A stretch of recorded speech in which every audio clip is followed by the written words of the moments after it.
ഒരു നാടൻ ചിക്കൻ തോരൻ നോക്കിയാലോ? അതിനായി ചിക്കനിലോട്ട് ഇച്ചിരി മഞ്ഞൾപ്പൊടിയും കുരുമുളകും ഉപ്പും കൂടി ചേർത്ത് നല്ലതുപോലെ ഒന്ന് വേവിച്ചെടുക്കാം.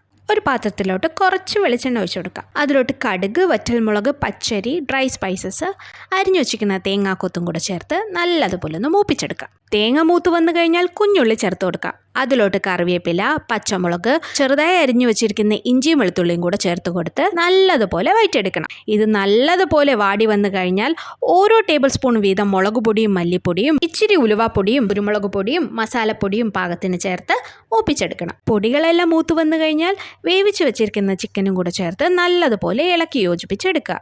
വെള്ളമൊക്കെ വറ്റിക്കഴിഞ്ഞാൽ തേങ്ങ അരപ്പിട്ട് കൊടുക്കാം. അതിനായി ഒരു പിടി തേങ്ങയിലോട്ട് ഒരു കഷ്ണം വെളുത്തുള്ളിയും ചെറിയ ജീരകവും മഞ്ഞൾപ്പൊടിയും കൂടെ നല്ലതുപോലെ ചതച്ചെടുത്ത് ചിക്കനിലോട്ട് ഇട്ട് കൊടുക്കാം.